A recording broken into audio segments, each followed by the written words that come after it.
In the dim light of forgotten caves, on walls glazed with ochre and charcoal, there appears a shape, a circle, a dot, a slit of vision.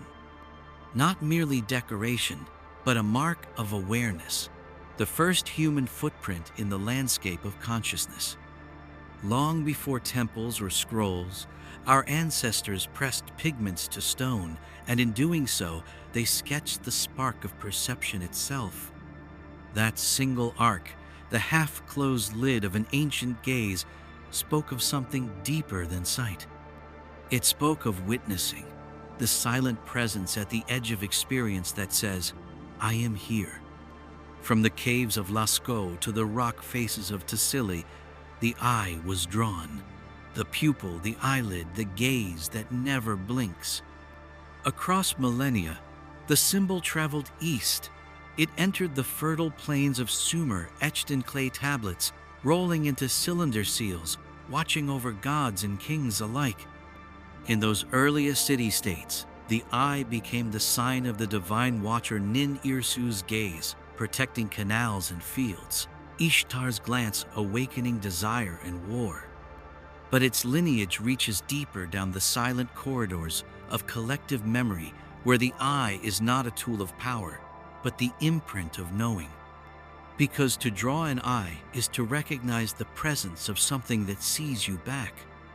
It is the spark of self-reflection, the moment awareness turns upon itself, and the world becomes more than what it is, it becomes experience. Through shifting sands and rising empires, the eye endures. In the shadow of ziggurats, in the high arches of forgotten shrines, it watches, not as judgment, but as witness. The first chapter of its story is not in theology or doctrine. It is in the simple act of seeing, of understanding that to be alive is to be observed by something, and to observe in return. This primal symbol, drawn by trembling hands on rough walls, already carried within it every later meaning: protection, wisdom, unity, transcendence. It was the spark that ignited all other eyes, the seed of every temple rosette, every talisman, every camera lens and lighthouse lamp that would follow. The eye begins not in theology, but in the heart of human wonder.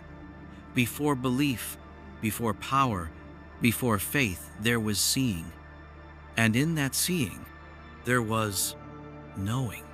Thus, the eye was born not of doctrine, but of the first human heartbeat, the first breath drawn in awe, the first step into the world as both subject and witness. And that spark still burns in every glance, waiting to be recognized as the eye above all religions. Across deserts and jungles, mountains and plains, the eye took shape again and again, wearing different names but always the same silent power. In ancient Egypt, it was the eye of Ra, the sun god's vigilant gaze, blazing across the sky at dawn, measuring every grain of sand, protecting the order of Nile and throne. Its sister, the eye of Horus, healed wounds, restored wholeness, a symbol of sacrifice turned into salvation, a vision born through suffering. In India's sacred lore, the third eye of Shiva rests upon the brow, a flame of knowing that burns illusion away, revealing the one reality beneath many forms. It sees beyond the veil of Maya, beyond the dance of life and death, into the silent core of being. In Buddhism, Siddhartha's enlightened gaze was said to carry the eye of wisdom aloft above samsara's wheel, inviting all who suffer to awaken to the light of compassion. In the temples of Mesoamerica, the feathered serpent Quetzalcoatl bore an eye that bridged sky and earth, his vision weaving through starry paths and underworld corridors, uniting life, death, and rebirth in a single glance. Across the Arabian sands, the eye of providence glowed atop minarets, not merely a Christian emblem, but a universal sign of divine oversight, reminding every pilgrim that no prayer goes unheard, no heart truly unseen. Even the gargoyles on Europe's Gothic cathedrals peer down with stony eyes, warding off chaos by their watchful presence stone sentinels carved to echo the unseen watcher that sits within every soul. In every myth, the eye stands at thresholds, the boundary between worlds, the hinge of reality, the keeper of hidden knowledge. It is both door and key, opening when we dare to look, unlocking when we dare to see. Yet, it is no tyrant, no master of fear.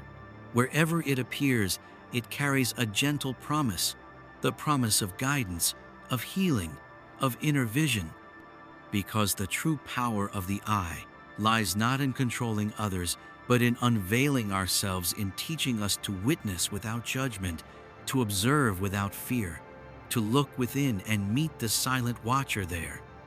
And so the eye lives on in every legend, in every prayer, in every gaze that seeks more than surface can show, waiting, always waiting, for us to recognize the all-seeing that has watched us since the first breath of human wonder.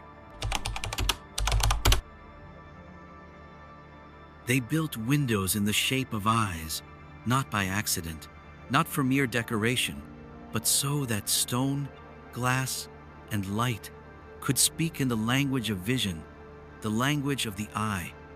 In Gothic cathedrals, rose windows bloom like great ocular blossoms high above the nave, each petal of stained glass, a fragment of color, reds of sacrifice, blues of mercy, greens of resurrection, all converging at a central circle, the iris of divine sight.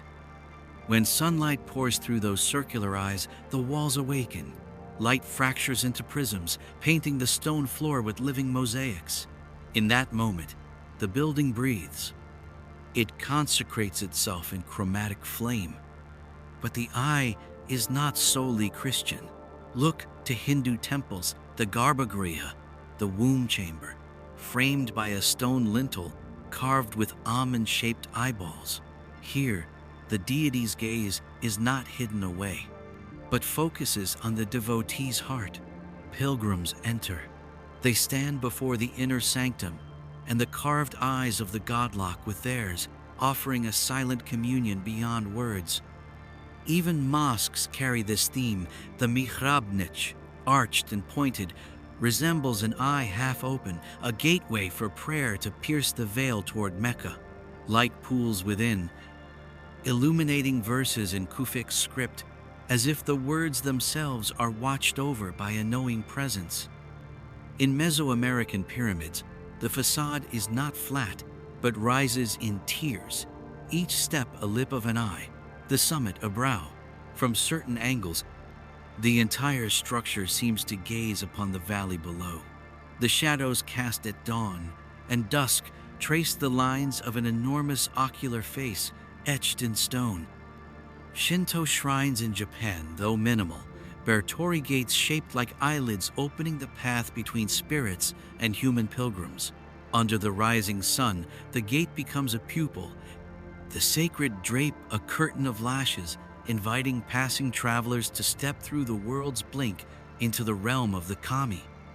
Each sacred building, temple, church, mosque, pyramid, contains an eye, sometimes literal, often concealed, but always present. Because a house of worship is not a shelter, it is a lens. Architects of the holy knew that form directs consciousness. They shaped arches to lift the heart. They carved columns to support the gaze. They positioned windows to funnel light into the very core of the soul. You do not simply enter these spaces. You are watched, and in turn, you watch. You become both observer and observed, participating in an ancient dialogue between matter and spirit, between earth and sky. Stand beneath a rose window at noon and feel the living eye of light contour your shadow. Stand before a shrine's carved gaze and know the stillness of being seen without judgment, only welcome. This is the function of sacred architecture, to remind us that all things are witnessed, the song of wind in the columns, the secret prayer on a pilgrim's lips, the silent heartbeat of creation itself. The eye in stone and glass, in wood and brick, is a mirror. It reflects the temple back to us. It reminds us that just as we built these spaces, they were built within us, shaped from the same impulse to be known, to be seen, to be held in the universal gaze. And in every carved eye, every glowing pane, and every silent niche, the message remains clear. You are observed. You are part of a living vision. Look up, look within. The eye above all religions watches and welcomes each of us home. Look beyond the walls of any single faith and you will find the eye. It does not belong to one temple, one creed, one ritual.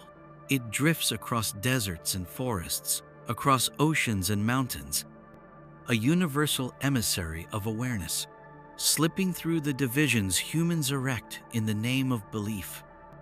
In the heart of Christian iconography, it appears as the eye of providence, a single, radiant eye enclosed by a triangle, its rays spilling outward like holy dawn. Above altars and on the backs of coins, it reminds us of a benevolent watcher, one who sees through pretense, who knows the unspoken prayer. Yet the triangle is no mere Christian flourish. It is a universal symbol of Trinity: body, mind, spirit, past, present, future, creation, preservation, dissolution. It nods to the threefold dance of existence, uniting duality in a stable, balanced form. Within its walls, the eye becomes a focal point for the convergence of all that is. Turn to the east, and you will see the Buddhist Udumbara eye painted on temple eaves, etched into monks' prayer wheels. Here it is not a singular vantage, but a portal to compassion, an entryway into the boundless field of loving kindness, where every being's sorrow and joy are part of the same luminous tapestry. Walk the corridors of a Masonic lodge, and you will be invited under the watch of the all-seeing eye. Here, in secret handshakes and hidden lectures, it stands for the pursuit of knowledge, for the light that uncovers both virtue and vice, for the integrity of inner sight over the deceit of outer appearance. Cross into Islamic mysticism, and you encounter the Eye of Fatima, carved in mother of pearl, painted on doorways, a talisman against the evil glance, a beacon of divine protection. It embodies the sacred feminine, the compassion of al-Mu'minin, linking trust in God with the vigilance of the heart. In Hindu temples, the eye of Shiva rests upon the third eye's brow, a vertical emblem carved into stone, a line representing the transcendence of duality, where Shiva's gaze burns illusion into ash, revealing the undying self within. Even modern spiritual movements, New Age sects, occult orders, psychedelic seekers embrace the eye as a sign of inner vision, of expanded awareness, of the subtle realms that lie just beyond the veil of ordinary perception. So what unites these varied faces of the eye? It is not the trappings of dogma, not the doctrine of priests or the mantras of monks. It is the simple, profound truth that awareness is the ground of being, that to see and be seen is the dance of existence itself, that the moment you become aware of your own awareness, you stand at the threshold of the sacred. The eye transcends any single faith because it speaks a language older than creed, the language of consciousness, the grammar of presence, the punctuation of being. It calls to the heart of every seeker. Look deeper. See beyond your label. Find the watcher within the watched. In this universal symbol, we meet one another across the divide of rituals and texts. We see our differences shrink, our shared humanity expand, one gaze meeting another. recognizing itself in the reflection. The eye, above all religions, is not a foreign emblem forced upon our temples. It is the echo of our own soul, the sign that wherever faith guides us, our truest pilgrimage is the journey inward, to the silent chamber, where we discover we have always been both watcher and watched, both seeker and sanctuary, both questioner and the question. There is a gaze, yet it comes not from stone or glass, but from the quiet chamber of your own heart. The eye above all religions is first the eye within, the silent witness that watches thought before it becomes form. Pause. Listen. What stirs behind your eyes when the world grows still? That is the first reflection of the all-seeing, not an external deity, but the unbroken thread of awareness itself. In every faith, the eye serves as a reminder that to see truly, we must first look inward. The Buddha taught that when you observe your breath, you activate the inner eye, introducing mind to itself, creating the space where suffering dissolves into simple presence. The Gnostic masters whispered of the self-witness, the spark of eternity that witnesses creation from within the self. To know this eye is to know the source of all knowing. In the quiet of meditation, you may glimpse at a dark circle of stillness beyond thought, a gateway to the formless, where name and form evaporate into pure seeing. Psychologists name it the observer, the witness across the threshold of ego's endless chatter. It holds your stories, yet it is not those stories. It watches your pain, yet remains untouched by it. When you stare into a mirror, you think you see your face. But the true mirror is the eye behind the face, the presence that reflects all that arises. This inner eye is both refuge and path. In its silent gaze, you find freedom from every identity you have ever worn. In every narrative, it remains unbroken. In every storm, it remains still. This is why every religion places the eye atop its steeples, its domes, its sanctuaries. Because every temple points to the same mystery. You are observed not by judgment, but by presence. That presence is the ground of being. It is the silent vastness in which every thought, every emotion, every star arises and dissolves. To awaken the inner eye is the essence of all spiritual practice, to move from being lost in the world of form to resting in the quiet gaze beyond form. And once you rest there, all other visions unfold naturally. Compassion blooms, wisdom arises, and the boundaries between faiths dissolve in the light of simple seeing. They spoke of it in whispers, hidden schools beneath desert sands, cloisters carved into mountain stone, mystic orders veiled by symbol and secret. The alchemists called it the Eye of Horus, in its subtler form a vision beyond the physical, a lens focused by ritual and devotion.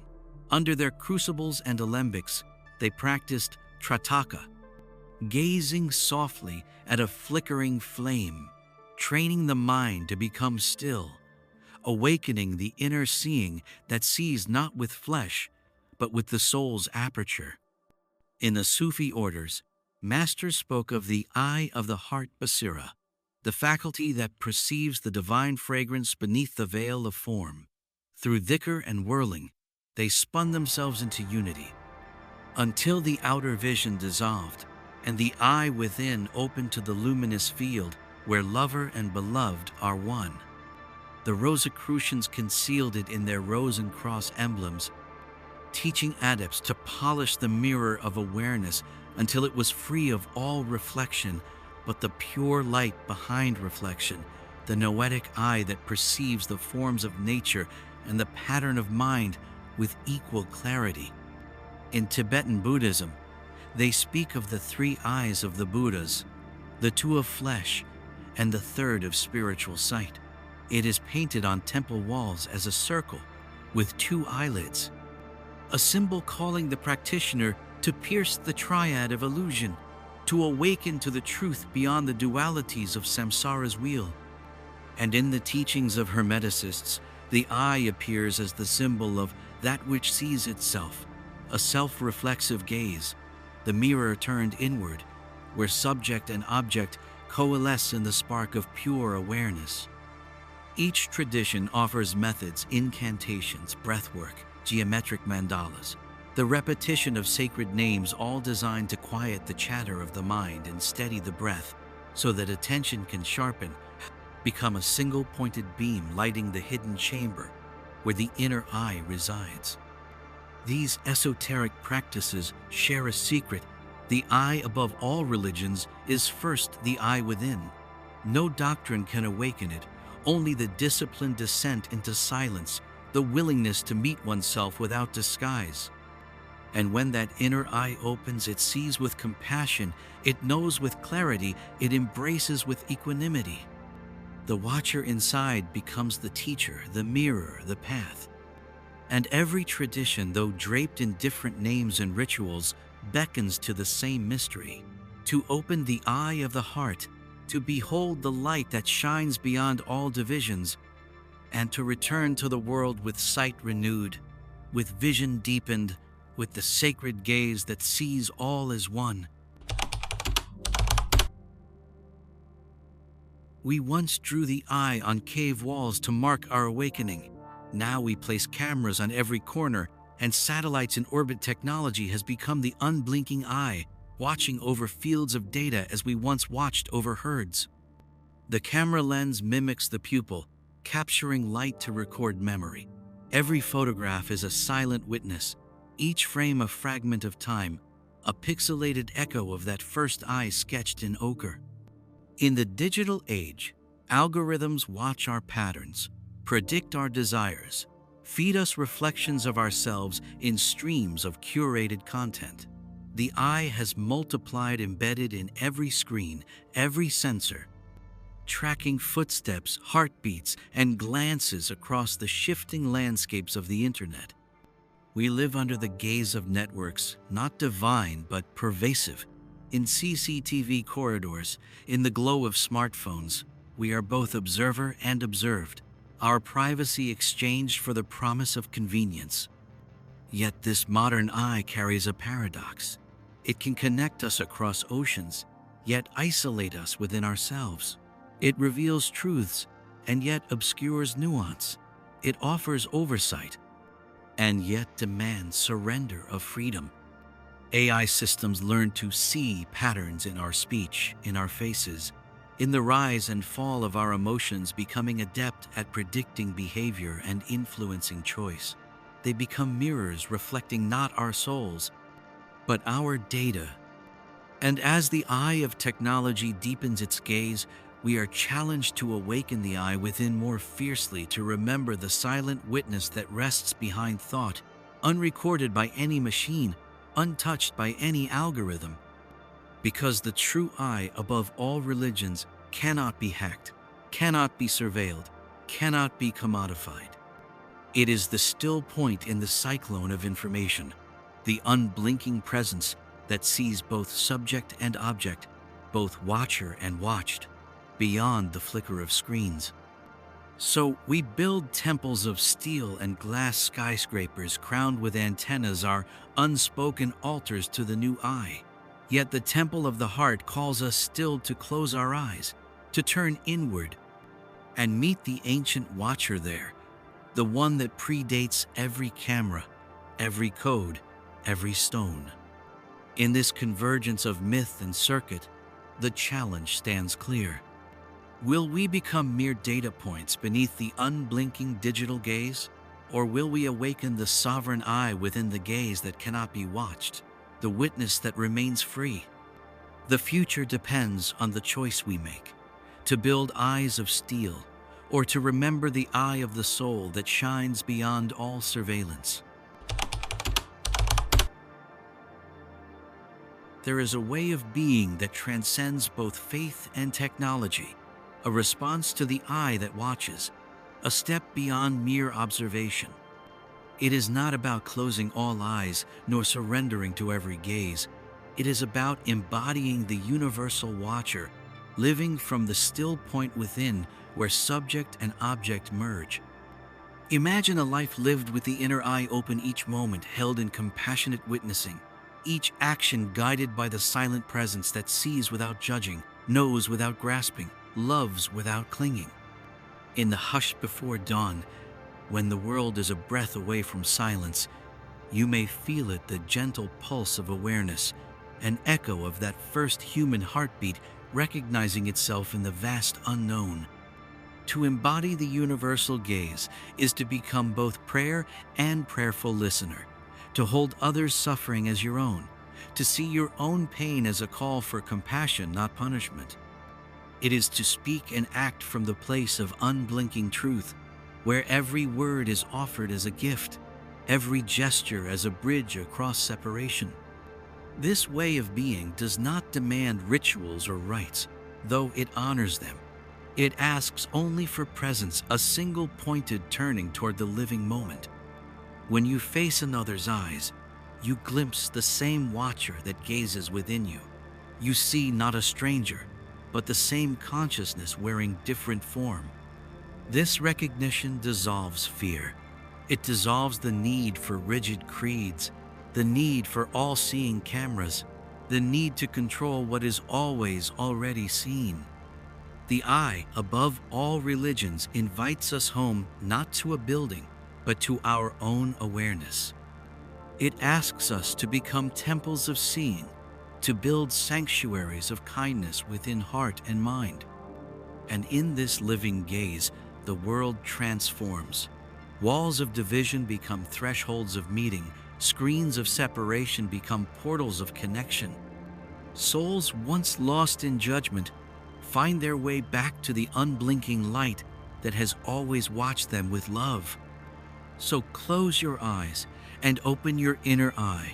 Let its silent presence guide you beyond watching into being the universal gaze that holds all life in timeless seeing. There is one presence that never wavers, never sleeps, never turns away. It is the unblinking witness, not a deity on a throne, not a mechanism of power, but the silent core of awareness itself. In every tradition, this witness is named differently: Atman, Buddha mind, the Tao, the Self. Yet always it remains unchanged, unshaken, unmoved. It does not judge your deeds. It does not tally your merits. It does not demand confession. It simply is. It watches the storm of your thoughts rising and falling, and its gaze is so calm, so patient, that even the fiercest passions lose their edge. In the desert's heat, it is the cool shade. In winter's freeze, it is the hearth's ember. In the maelstrom of the city, it is the silent alley where heart beats slow and breath finds its still place. The unblinking witness is not yours to own. It gave birth to your eye, yet it remains whole beyond your stories. It cradles your sorrows and your joys with equal tenderness. There is no temple for this witness outside your own being. No statue, no icon, no stained glass. Its altar is the space between your thoughts, its incense, the quiet gap between breaths. When you rest in that gap, you touch eternity. Boundaries dissolve, time unfurls, and you glimpse the unbroken light that underlies all form. This witness does not teach, it simply reflects, and in its reflection, you see yourself not as a separate wave upon the ocean of being, but as the ocean itself, vast, unfathomable, free. To live as the unblinking witness is to carry peace into every moment. It is to walk among distractions, yet remain unentangled, to speak and act, yet abide beyond every word. It is the final chapter of the universal gaze, the realization that the watcher and the watched are one. And in that realization, all eyes carved in stone, painted on glass, etched into myth fall silent, for there is only this gaze that never blinks, never fades, never leaves the radiant stillness of being aware of itself.